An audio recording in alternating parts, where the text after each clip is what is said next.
mas eu vou te falar por que você está valorizando esse um ponto. Porque é só o que a gente tem. Infelizmente, o Flamengo não conseguiu mostrar mais do que um time capaz de empatar com a LDU.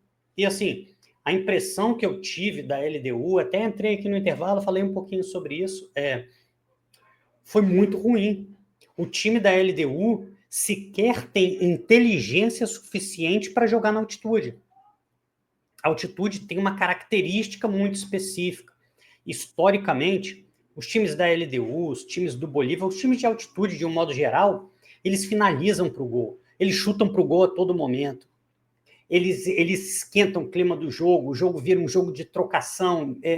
A LDU, ela fez um jogo morno, aparentemente com medo do Flamengo.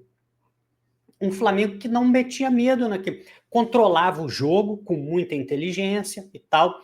O primeiro tempo foi bastante controlado. E isso me deixou bem aliviado. Por quê? Porque eu não queria esse jogo maluco de transição de altitude com várias finalizações. Até porque o goleiro dele está muito acostumado em como a bola viaja e o nosso não. Só que conforme o jogo foi passando, eu percebi que a LDU não teria condições dessa imposição. Quando a LDU tentou, esbarrou na própria incompetência, não conseguia acertar um passe. Ou seja, um jogo que no papel era aquele jogo duríssimo, que um ponto seria sensacional, esse jogo se apresentou para o Flamengo. Esse jogo convidou o Flamengo a recuperar os 3 pontos que perdeu do Córdoba. Estava muito claro esse convite. Vamos acertar a última finalização, vamos acertar o último passe, vamos ter um pouquinho mais de refinamento técnico. Beleza, o jogo está nas nossas mãos. Só que o Flamengo, e aí no primeiro tempo, eu pensei, Cleitinho, talvez me tenha faltado inteligência ou até experiência. O Flamengo está segurando aqui com medo de faltar gás no segundo tempo. O Flamengo está dosando. E aí no segundo tempo vai estar um jogo parelho ainda. Só que não foi o que aconteceu. No segundo tempo o Flamengo morreu. E um jogo que era ruim, mas controlado, era um jogo até inteligente do Flamengo, se tornou um jogo de abafa da LDU. Porque aí o Flamengo já não tinha mais condição física nenhuma de jogar aquele jogo. Quando tinha alguns contra-ataques, desperdiçava. Cebolinha teve chance, cruzou mal. O Luiz Araújo, como você falou, fez uma jogadaça, isolou. O Flamengo já não tinha mais perna para competir com a LDU, e aí é sufoco. Aí é torcer para o jogo acabar.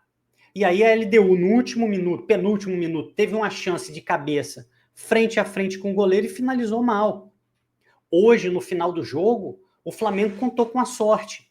E contou com a sorte porque poderia sim ter construído um placar no primeiro tempo quando dominou. Mas não teve capricho e acho que não teve aquele algo mais. Faltou o Flamengo perceber e o Felipe Luiz perceber, puta, era jogo para ganhar. Esse jogo, que talvez no papel, talvez no começo da Libertadores, quando a gente viu o sorteio e falou assim, esse jogo do Córdoba aí a gente vai lá e ganha, esse jogo do Táchira a gente vai lá e ganha, mas esse jogo da LDU é estranho, hein? Um empate aí já é um bom resultado. Nós pensamos isso. Porque a gente não conhecia esse bando da LDU. Esse time horroroso deu o jogo ao Flamengo e o Flamengo não soube como aproveitar. Então, o resultado é fantástico. Até porque no final faltou pouco para a gente terminar a primeira perna da Libertadores com 2 derrotas, uma em casa. Aí é uma situação trágica e difícil até de reverter posteriormente. Pensando na tabela, o Flamengo continua vivo. Segura a LDU e ainda depois joga contra a LDU em casa, podendo passar. Na matemática, faz sentido, mas dentro de campo, não faz sentido. E aí eu acho que faltou em algum momento também... Às vezes eu acho que o técnico precisa tentar ganhar o jogo também. O técnico não precisa fazer só os 6 por meia dúzia.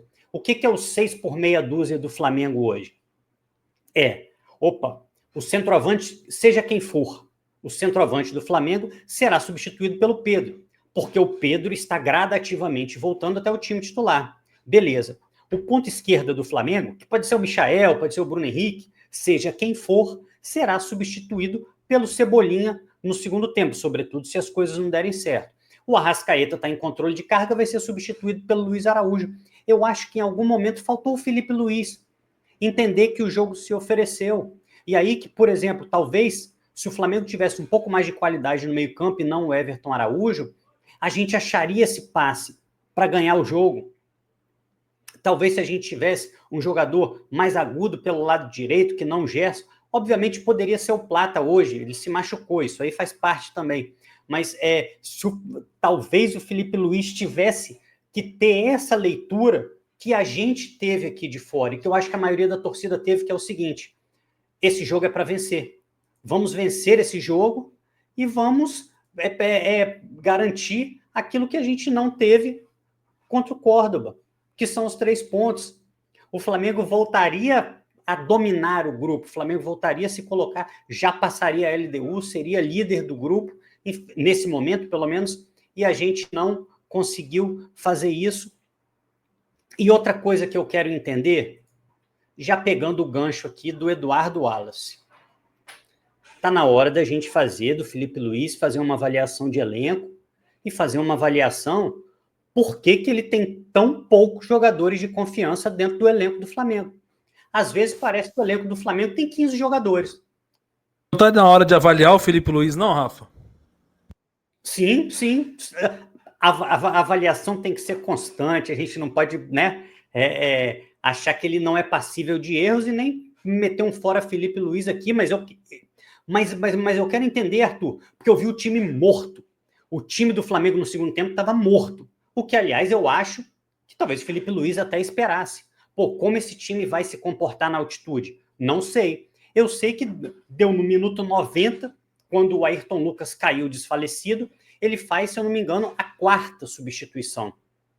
Ou seja, ele não termina de utilizar as substituições e, para piorar, faz a última no minuto 90 com o Flamengo tomando um sufoco. Quem que ele ia colocar? Vai colocar o Matheus Gonçalves para um desafogo, vai colocar o Joshua para ter um pouco mais de toque de bola, vai colocar o Varela, eu nem o Michael também ele poderia colocar. O Michael para fazer uma fumaça, seja o que Deus quiser. Agora, o que não pode é eu penso, né? O treinador observar de maneira passiva o time dele morrer sem oxigênio em campo, tomar um sufoco, ver o time cansado, ter peças de reposição e não colocar. A gente precisa entender isso aqui no Flamengo. Por que alguns jogadores têm tão pouca confiança do técnico? Sobretudo pela idade. Parece que um jogador só pode ser utilizado a partir do momento que ele faz 23, 24 anos, sei lá, a partir do momento que ele é contratado por outro time. A não ser o Everton Araújo. Mas o que a gente... E aí a gente cai no paradoxo, né? Qual que é o paradoxo? Não, só pode jogar se for experiente. Só pode jogar se for cascudo. Tá bom, você tá dando minutagem para alguém?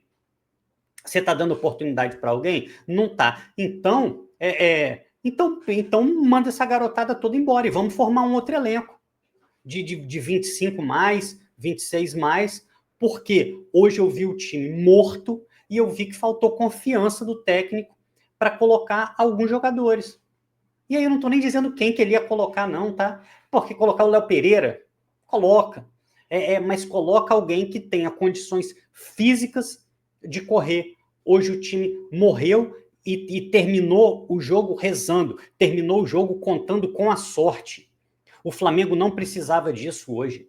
O Flamengo poderia ter construído um placar até no primeiro tempo, mas não conseguiu